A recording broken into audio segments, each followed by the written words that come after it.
El cielo sobre las cataratas del Niágara se tiñó de un violeta y dorado dignos de una obra maestra, mientras el sol poniente proyectaba largas sombras danzantes sobre la rugiente cascada.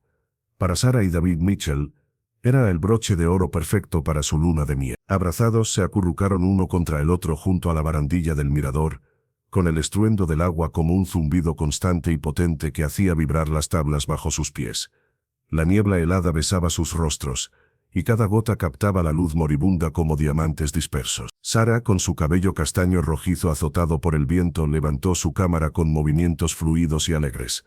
Lo captaba todo. La forma en que la luz se fracturaba en el rocío, el asombro en el rostro de David, el poder puro y salvaje de la escena que tenían ante ellos. Conservaba su felicidad, fotograma a fotograma.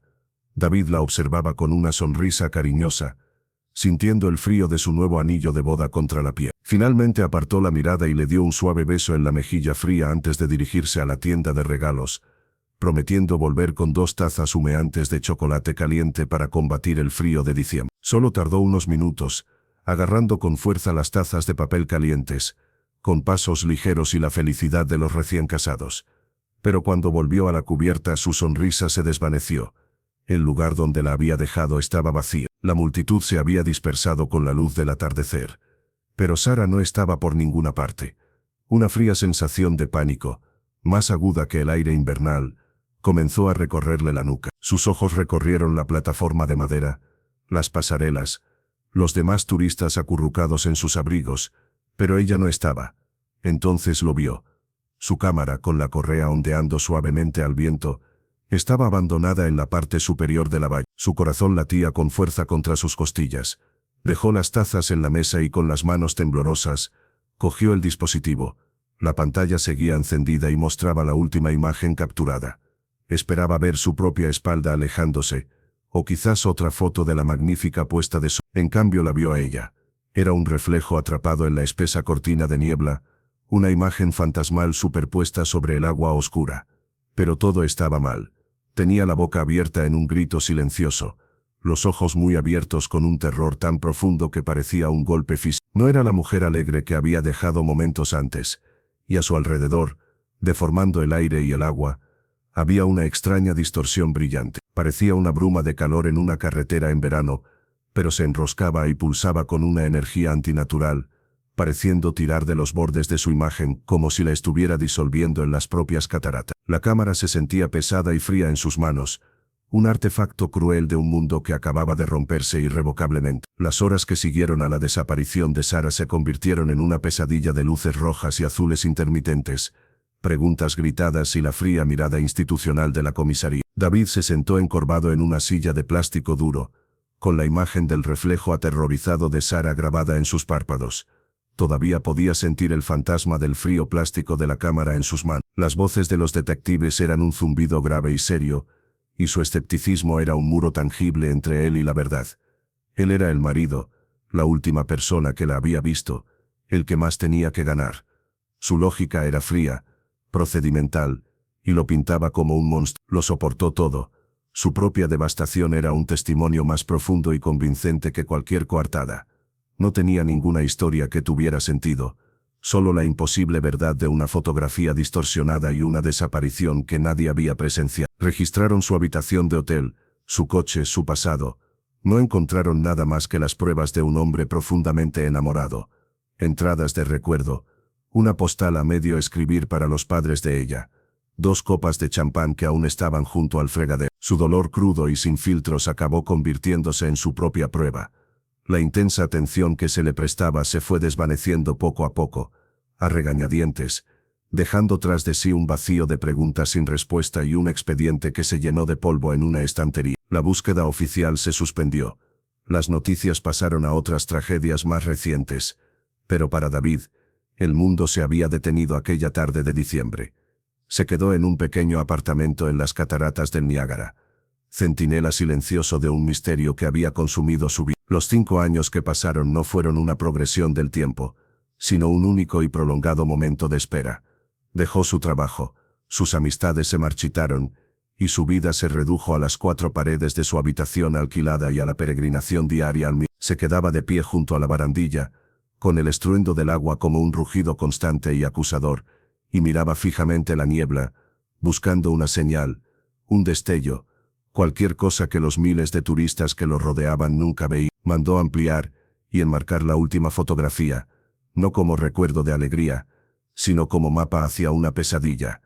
Recorría con el dedo la inquietante distorsión, mientras su mente repetía sin cesar aquellos últimos momentos, tratando de descifrar el grito silencioso del rostro de Sara. El misterio era un fantasma que lo perseguía en cada momento de vigilia y en sus sueños inquietos. Un rompecabezas con una pieza perdida que estaba seguro de que se escondía en algún lugar del agua rugiente e implacable que había debajo. Era un hombre atrapado en el remolino de un único y catastrófico suceso, incapaz de avanzar, atrapado para siempre en la larga y fría espera de una respuesta que nunca llegaba. 5 años exactos. La fecha era una cicatriz en el calendario para algunos, una nota al pie olvidada para la mayoría. Para Frank O'Reilly, era solo otro martes, otro turno limpiando basura de las zonas de observación, otra batalla contra la implacable humedad y los envoltorios de souvenirs que traía el viento. Se movía con el ritmo cansado de un hombre que conocía cada tabla deformada y cada tornillo oxidado de la cubierta, con la mente puesta en el termo de café que le esperaba en la sala de descanso. Las cataratas rugían su eterna canción, un sonido tan constante que se había convertido en una forma de silencio para él, el zumbido de fondo de una vida dedicada al servicio de esta maravilla natural.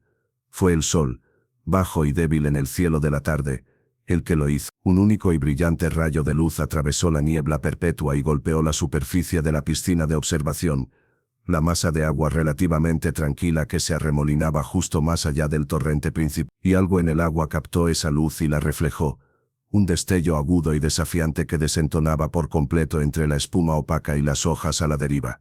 Frank se detuvo, con su recogedor de basura suspendido sobre un cubo de palomitas desechadas. Probablemente sea una tapa de botella, pensó, o un trozo de papel de aluminio, pero el ángulo no encajaba. Era demasiado limpio, demasiado singular. La curiosidad, una invitada poco habitual en su rutina, se inclinó sobre la barandilla, entrecerrando los ojos para protegerse del rocío. Ahí estaba de nuevo, una pequeña estrella inquebrantable en las agitadas aguas gris verdosas. Extendió su pinza, cuyas garras metálicas rozaban la superficie. Le costó 3 intentos, ya que la corriente alejaba el objeto justo fuera de su alcance, pero al cuarto, las garras se cerraron alrededor de algo pequeño y sólido. Lo levantó, chorreando, al aire frío. Era un anillo. Por su aspecto, parecía una alianza de boda de mujer. Sacudió el agua, esperando ver el brillo apagado de la plata barata o de la bisutería. Pero este era diferente. Incluso cubierto de agua, conservaba un brillo profundo y costoso. Lo limpió con la manga y se reveló la verdadera artesanía. 3 diamantes estaban engastados en fila en la parte superior, un diseño único que estaba seguro de no haber visto antes. Se sentía pesado, sustancial en la palma de su mano. Y entonces, el recuerdo encajó en su sitio con una sacudida casi física. Los boletines, durante años, habían estado pegados con cinta adhesiva en la ventana de la sala de descanso, descoloridos por el sol, con las esquinas curvadas. El rostro sonriente de una mujer desaparecida, Sarah Mitchell, desaparecida hoy hace 5 años. La policía hacía tiempo que había dejado de venir, pero los carteles seguían allí, formando parte del triste decorado del parque. Había mirado ese rostro miles de veces mientras removía su café, y debajo de la foto, una descripción de lo que llevaba puesto la última vez que fue vista y una petición de información sobre su anillo de boda. Un anillo único, uno con 3 diamantes en fila. A Frank se le cortó la respiración. El café, la sala de descanso, el agotador ritmo del día, todo desapareció. Tenía en sus manos un fantasma. Sus ojos se desplazaron rápidamente del impoluto y hermoso objeto que sostenía en la mano a las rugientes cataratas, y luego volvieron a él. No se trataba de un objeto perdido, era una prueba. Con el corazón latiéndole con fuerza contra las costillas, Frank O'Reilly se dio la vuelta y se apresuró hacia la oficina de seguridad del parque, con el anillo apretado con fuerza en el puño, un frío secreto de 5 años que finalmente había salido a la luz. La bolsa de pruebas pesaba de forma anómala en la mano de la detective María Reyes, un peso pequeño y frío que parecía latir con una historia que ella aún no podía comprender. La historia del trabajador de mantenimiento había sido sincera, con los ojos muy abiertos y una confusión que rayaba en el miedo. Y ahora, mientras estaba sola en la tranquilidad de la sala de pruebas de la comisaría, entendía por qué. A través del plástico transparente el anillo yacía inerte con 3 diamantes brillando bajo las estériles luces fluorescentes. Era una pieza preciosa, elegante y claramente cara. Pero había algo que no encajaba. Su primer instinto fue comprobar si había humedad, si aún quedaba algo de la humedad del tanque de observación del que había sido sacado apenas unas horas antes. Sin embargo, la bolsa estaba perfectamente seca. Frunciendo el ceño, se puso un par de guantes de látex, cuyo sonido resonó en la silenciosa habitación. Abrió con cuidado la bolsa y dejó caer el anillo en la palma de su mano enguantada. Una descarga de frío, tan intensa que casi le resultó dolorosa, atravesó el fino látex y le llegó a la piel. Casi se le cae. Era el frío profundo y penetrante del hielo glacial, no el suave frescor del agua en un día de diciembre. Lo llevó a su escritorio, el anillo como un secreto helado en su mano. Bajo la cálida luz de la lámpara de su escritorio, lo sostuvo en alto y lo giró lentamente. Una fina capa cristalina cubría toda la banda, una delicada filigrana de escarcha que brillaba a la luz. No se derretía. Lo observó durante 1 minuto, luego 2, esperando a que el calor de la bombilla hiciera su trabajo y convirtiera la escarcha en gotas de agua. No pasó nada. Los intrincados patrones de escarcha permanecieron perfectamente intactos, desafiantemente prístinos. Lo acercó a la bombilla, hasta que el metal del engaste debería haber estado demasiado caliente para tocarlo. Aún así el anillo permaneció gélido, un bolsillo de cero absoluto en el calor de la habitación. Reyes lo colocó con cuidado sobre una hoja de papel blanco y se inclinó hacia él, mientras su mente de detective barajaba todas las posibilidades y descartaba cada una de ellas por inadecuadas. Escarcha en una habitación con calefacción. Un anillo que parecía haber estado guardado en un congelador durante media década. Lo examinó con una lupa, buscando los inevitables signos de una larga inmersión. Las picaduras microscópicas, el deslustre del oro, el empañamiento de las piedras. No había ninguno. El oro tenía un tono brillante e impoluto, las garras que sujetaban los diamantes estaban afiladas y sin daños, y las piedras eran claras y brillantes, guiñándole el ojo como si hubieran sido engastadas ayer. No era un objeto que hubiera sido zarandeado por una corriente violenta y llena de sedimentos durante 5 años. Era un objeto que había sido preservado, aislado del tiempo mismo. La prueba imposible descansaba sobre su escritorio, irradiando un frío que se filtraba en la madera.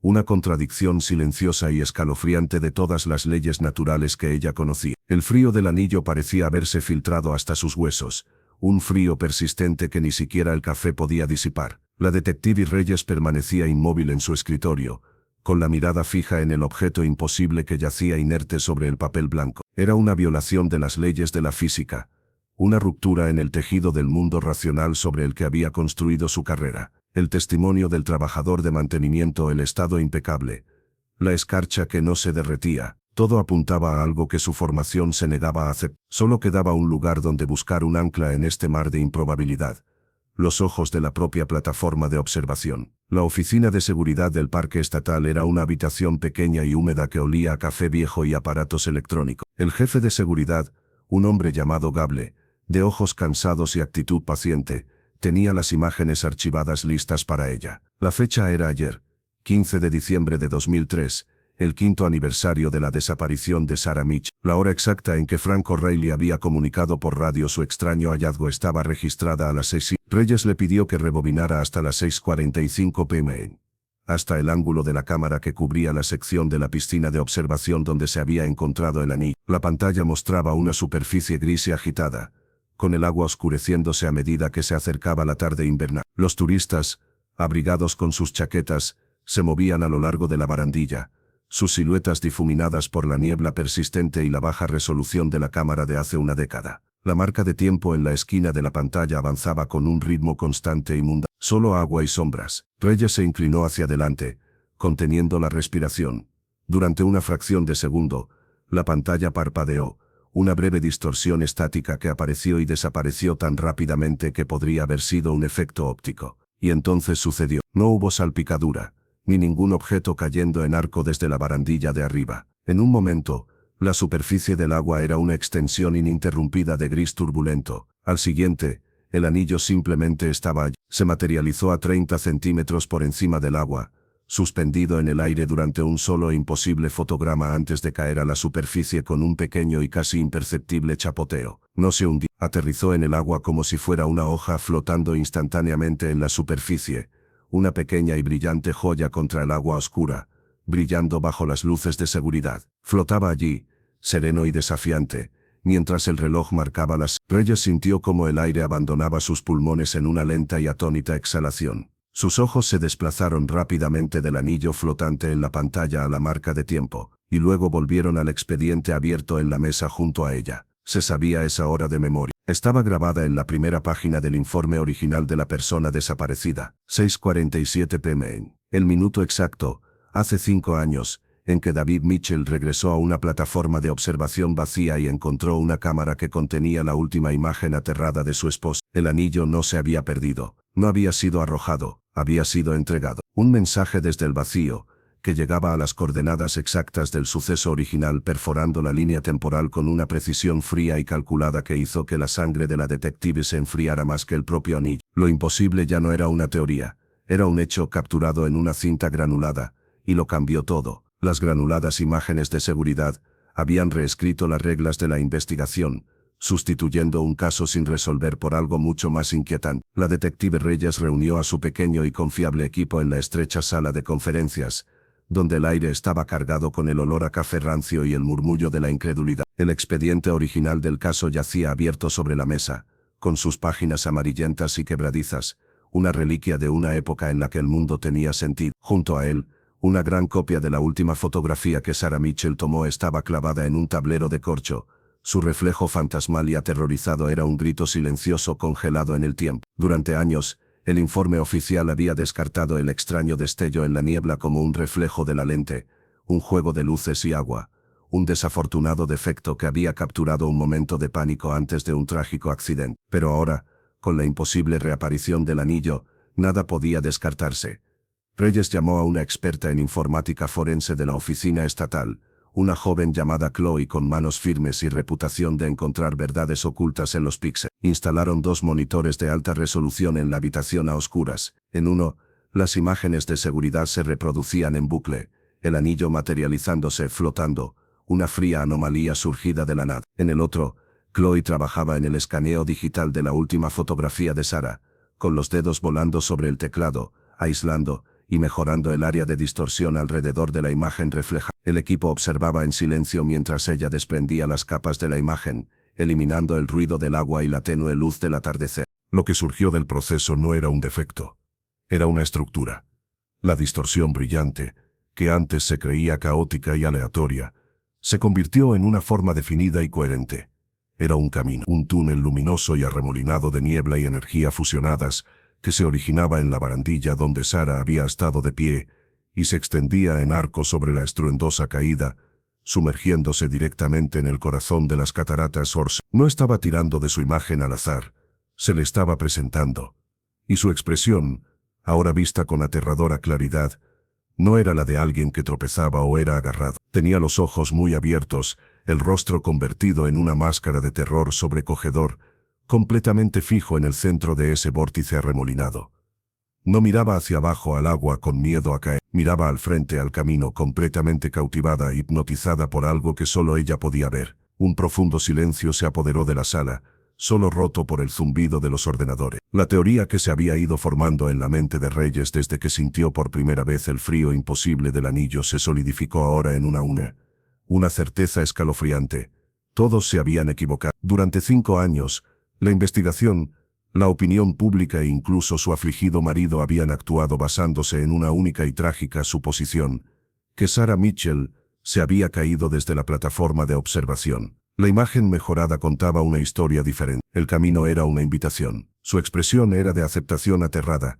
No se cayó, caminó. La revelación de que Sarah Mitchell no se había caído, sino que había caminado voluntariamente por el resplandeciente camino sobre las cataratas, dejó al detective Reyes con un vacío donde antes residía la lógica. Las pruebas físicas desafiaban toda explicación, y la mejora digital apuntaba a algo más allá de un accidente o un delito. El caso exigía una nueva perspectiva, una que no se encontraba en los libros de texto forenses ni en los manuales de procedimiento. Exigía descender al oscuro reino de las tradiciones locales, a las historias susurradas por las cataratas mucho antes de que existieran miradores o cámaras de seguridad. Se encontró en la abarrotada trastienda de una pequeña sociedad histórica, con el aire cargado del olor a papel viejo y polvo. El hombre que tenía enfrente era el Alistair Finch, un historiador de más de 70 años cuyos ojos tenían el brillo paciente de alguien que ha pasado toda su vida escuchando los ecos del pasado. Sobre la mesa que los separaba había mapas de la región del Niágara de siglos atrás, con los bordes deshilachados y las anotaciones descoloridas. Reyes colocó el expediente del caso y la fotografía mejorada delante de él. La imagen del camino luminoso contrastaba con la madera oscura. El Finch no mostró sorpresa. En cambio asintió lentamente, con una triste aceptación en su mirada. No habló del trabajo policial ni de las pruebas, sino de las viejas historias, las que habían transmitido los pueblos originarios y los primeros colonos europeos. Llamó a las cataratas del Niágara un lugar delgado, un término que se posó sobre Reyes con un peso inquietante. Explicó que en ciertos lugares del mundo se creía que el velo entre este mundo y otros era frágil y se desgastaba. Eran lugares donde las reglas de la realidad no eran fijas, donde el tiempo podía doblarse y donde la energía del universo convergía de formas extrañas y poderosas. El poder implacable y atronador de las cataratas, dijo, las convertía en la candidata perfecta para tal puerta de entrada. Había leyendas de personas atraídas por la niebla, de extrañas luces vistas en lo profundo de la cascada, de voces escuchadas en el viento que llamaban el nombre de una persona. Eran historias que la sociedad moderna había descartado como supersticiones, pero que ahora parecían susurrar directamente al corazón de su investigación. Mientras tanto, el anillo fue sometido a una nueva serie de pruebas. La capa de escarcha que no se derretía, que había desafiado a una lámpara de escritorio, fue analizada en un laboratorio universitario con un potente microscopio electrónico. Los resultados, cuando llegaron, fueron tan fríos e impactantes como el propio anillo. La estructura cristalina no se parecía a nada que los geólogos hubieran visto antes. No era hielo de agua, ni ningún mineral o compuesto conocido que se encontrara en la Tierra. Su red era increíblemente compleja, un patrón fractal que parecía plegarse sobre sí mismo infinitamente, y resonaba a una frecuencia específica y estable, un zumbido bajo y subsónico que el equipo apenas podía registrar. Era un material que obedecía a un conjunto diferente de leyes físicas, un artefacto de una realidad en la que el frío no era simplemente una ausencia de calor, sino una fuerza tangible y activa. Sentada en su oficina a altas horas de la noche, Reyes contemplaba el anillo en su bolsa de pruebas, con las palabras del historiador y el informe del laboratorio, dispuestos uno al lado del otro. Las piezas, de forma imposible, comenzaron a encajar. El lugar delgado, la puerta, el hielo no terrestre, el camino en la niebla, el anillo, que regresaba en el momento exacto de su pérdida, sin haber envejecido ni un solo día. No era una prueba de una escena del crimen, era una prueba de un fenómeno. La teoría se formó en su mente, frágil y aterrador. Algo desde ese lugar tenue, desde el otro lado de esa puerta, había llamado a Sarah Mitchell, le había mostrado el camino, un puente entre mundos, y ella se había visto obligada a responder. El anillo entonces no se había perdido, había sido devuelto, un mensaje, una prueba, un único dato cristalino que demostraba una verdad aterradora, que existía una realidad superpuesta a la suya, donde el tiempo no era lineal y la física era solo una sugerencia. El anillo era tanto un recibo de ese otro lugar y una invitación a comprender. El susurro en el agua no había sido de violencia, sino de llamada, y el frío que se aferraba al anillo era el escalofrío de esa distancia inimaginable. El aire del aniversario tenía una cualidad diferente, una quietud aguda y expectante que parecía oprimir la plataforma de observación. La detective Reyes estaba de pie junto a David Mitchell, con una postura rígida y profesionalmente vigilante, aunque sus ojos delataban un temblor de asombro. El propio cuerpo de David era un estudio de tensión, cada músculo tensado contra el recuerdo de este lugar, contra los 5 años de dolor que habían llevado a este precipicio imposible. El rugido de las cataratas era una presencia constante y atronadora, pero por debajo de él, el mundo parecía en silencio, a la espera. El reloj del teléfono de Reyes marcaba las. Un frío repentino y antinatural los envolvió, un frío intenso que no tenía nada que ver con la noche de diciembre. Era el mismo frío penetrante que había irradiado el anillo en su bolsa de pruebas, un frío que parecía vivo y con un propósito. David tembló, y su aliento formó una nube espesa y blanca que permaneció en el aire más tiempo del que debería. La niebla que se elevaba desde la catarata comenzó a cambiar, se espesó, fusionándose no en un rocío aleatorio, sino en un patrón distintivo y brillante. Una distorsión luminosa y arremolinada se materializó en el aire justo más allá de la barandilla, una imagen especular del camino realzada en la última fotografía de Sara. Pulsaba con una luz suave e interna, un túnel de energía fusionada que se arqueaba sobre la violenta caída. Y entonces lo oyó, al principio débil, un hilo de sonido entretejido en el trueno, casi indistinguible del viento que silbaba a través de las barandillas, pero se hizo más claro, resolviéndose en una cadencia familiar, una melodía de sílabas que había creído perdidas para siempre. Era la voz de Sara. No un recuerdo, ni un eco, sino su voz, llamando su nombre desde el corazón mismo del camino brillante, desde el rugido del agua abajo. No era un grito de angustia, sino una llamada, llena de un anhelo que resonaba en lo más profundo de su alma. En ese instante, los 5 años de misterio, el frío anillo, las imágenes imposibles, los relatos del historiador, todo ello se cristalizó en una única y aterradora comprensión. El anillo nunca había sido una pista de un crimen, era una señal, una invitación a volver al momento en que la secuestraron, una prueba de que la puerta por la que había entrado podía volver a abrirse, y también era una advertencia, un atisbo del frío antinatural y la física fracturada del lugar que ahora la retenía. La elección era solo suya, puesta al descubierto en el aire helado, podía dar media vuelta, aceptar por fin la pérdida y dejar que ella siguiera siendo un hermoso y trágico fantasma en un mundo que tenía sentido, o podía dar un paso adelante, adentrarse en lo desconocido y responder a la llamada que le había estado esperando durante 5 largos años.